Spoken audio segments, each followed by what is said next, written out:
천사사관학교 7번째 강의를 시작하겠습니다. 미카엘과 그의 사자들 교회 설교 7번째를 4월 2일 날 한 설교를 근거로 해서 강의를 하고자 합니다. 미카엘과 그의 사자들 교회 7번째 교회는 4월 2일 날 했습니다.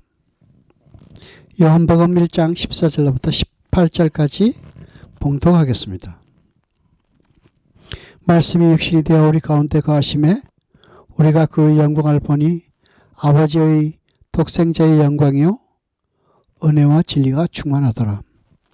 요한이 그에 대해 증거하여 외쳐 가라사대 내가 전에 말하기를 내 뒤에 오시는 이가 나보다 앞선 것은 나보다 먼저 계심이라 한 것이 이 사람을 가리킴이라 하니라. 우리가 다 그의 충만한 데서 받으니 은혜 위에 은혜로라. 율법은 벗으로 말미암아 온 것이라. 본래 하나님을 본 사람이 없으되 아버지 품속에 있는 독생하신 하나님이 나타내셨느니라. 아멘. 여러분, 하나님의 은혜는 한 번에 끝나는 것이 아니라 계속적인 것입니다. 그리고 하나님의 은혜를 받은 사람은 그 생활 속에서 하나님을 향한 지향성이 생기게 되는 것입니다. 하나님은 우리를 양육하시고 성숙시키시며 우리를 만나는 그날까지 우리의 삶을 끌고 나가시는 것입니다. 그래서 하나님의 은혜로 은혜와 진리가 충만하신 예수 그리스도를 알게 되어 그분을 영접하게 된 사람들은 그때부터 죄와 사망의 법이 지배하던 그들의 삶이 은혜의 법인 생명의 성령의 법의 다스림을 받게 되는 것입니다. 그것은 로마서 8장 2절에 기록되어 있습니다.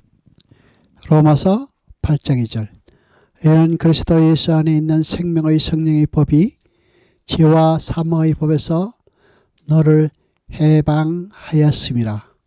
아멘. 여기서 생명의 성령의 법은 그리스도께서 우리의 죄를 대속하시고 성령께서 저를 믿는 자의 심령 가운데 내주하심으로 영생의 길로 인도하시는 것을 말합니다. 그리고 죄와 사망의 법, 생명의 성령의 법이라고 법이라고 말하니까 좀 딱딱하시죠? 그것은 이렇게 이해하시면 됩니다. 즉 사망의 법이라는 것은 사망에 이르는 원리라고 보시면 됩니다. 그러니까 죄와 사망의 법이라는 것은 죄를 인하여 사망에 이르는 원리를 말한다. 이렇게 생각하시면 훨씬 쉽죠? 즉 아담이 범죄해서 사망에 이르렀고 그 안에서 모든 사람이 죄를 지었으므로 사망이 모든 사람에게 이르는 것을 말합니다. 그리고 본문에서 너를 해방하였습니다는 과거에 단번에 이루어진 일을 말합니다. 그것이 이루어지지 않아서 지금도 이루어지고 있고 미래에도 이루어지는 것이 아니라 과거에 단 한 번에 이루어짐으로써 끝난 것을 얘기하는 것입니다. 그러므로 우리는 죄와 사망의 법에서 단번에 해방되었다는 이야기를 하고 있는 것입니다. 법이란 규칙을 가진 원리라고 생각하시면 편합니다. 로마서 6장 14절에는 죄가 너희를 주관치 못하리니 이는 너희가 법 아래 있지 않냐고 은혜 아래 있음이니라 라고 되어 있습니다. 죄가 너희를 주관치 못하리니에서 주관치 못하다는 것은 단순히 미래에 되어질 일만을 이야기하는 게 아니라 현재는 물론 미래에도 그러하다라는 의미입니다. 하나님의 은혜로 예수 그리스도를 영접하는 자, 그 이름을 믿는 자들에게는 하나님의 자녀가 되는 권세를 주셨고 그 하나님의 자녀는 죄가 그의 삶을 주관하지 못한다는 말입니다. 로마서 7장 21절로 23절 보겠습니다. 그러므로 내가 한 법을 깨달았노니 곧 선을 행하기를 원하는 나에게 악이 함께 있는 것이로다. 내 속 사람으로는 하나님의 법을 즐거워하되 내 지체 속에 다른 한 법이 내 마음의 법과 싸워 내 지체 속에 있는 죄의 법 아래로 나를 사로잡아 오는 것을 보는도다. 여기에서 한 법이라는 것은 한 원리, 한 철칙이라는 의미로 해석할 수 있습니다. 내 속 사람이라는 것은 육신과 대조되는 것으로서 예수 그리스도 안에서 거듭난 자를 이야기합니다. 하나님의 법이란 신구약 전체를 통하여 하나님께서 인간에게 명하시고 지키시기를 원하는 그분의 뜻을 가리킨 것입니다. 사도 바울도 선을 행하고자 하는 마음 한켠에 늘 악을 행하고자 하는 다른 의지가 있더라는 것입니다. 여러분, 성도들이 하나님의 은혜를 입어 예수를 영접하게 되는 순간 그들의 삶은 은혜의 지배 아래 놓이게 되는 것입니다.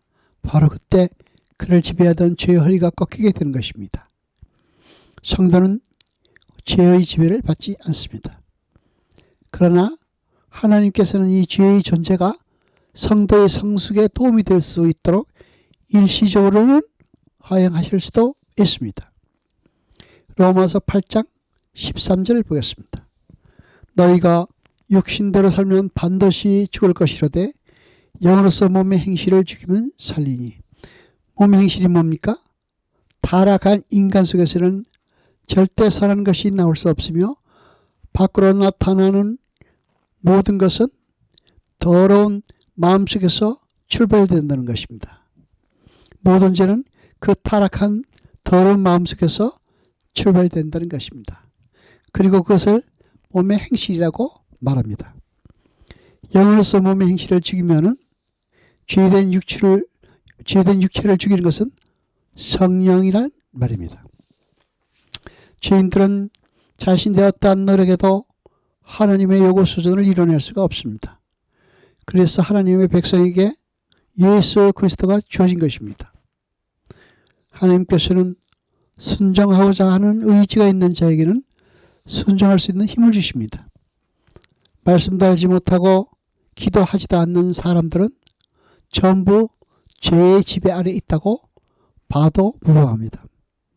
그리고 죄에 대하여 알지도 못하면서 죄를 짓지 않겠다는 것은 그 또한 언어도입니다. 그래서 성경에 나타나 있는 죄란 무엇인가에 대해서 정확한 지식을 가지고 가장 효과적인 방법으로 대처해야 되는 것입니다. 성경은 우리에게 말하고 있습니다. 아무리 죄가 강하게 우리를 공격해 오더라도 우리가 신자라는 확신만 있으면 절대 그 죄가 우리를 지배할 수 없다는 것을 말합니다. 왜냐하면 우리가 순종하고자 하는 마음을 발동시킬 때에 그 죄의 힘보다 더욱더 강한 의리의 능력이 우리에게 임하시기 때문입니다. 시편 121편 1절 2절을 보겠습니다. 내가 산을 향하여 눈을 들리라. 나의 도움이 어디서 올꼬? 나의 도움이 천지를 지으신 여호와께서로다. 여러분, 죄가 뭡니까?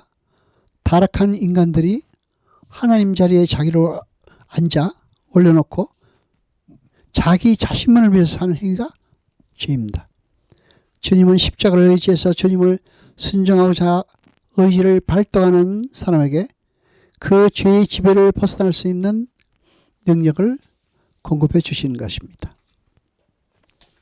여호와 아버지 하나님 거룩하시며 세시도록 영광과 찬송 받으소서. 말씀을 들 때 깨닫게 하시고 우리로 빗속에다 허락하소서. 이 모든 것 감사드리며 우리 주 예수 그리스도 이름으로 기도드리옵나이다. 아멘.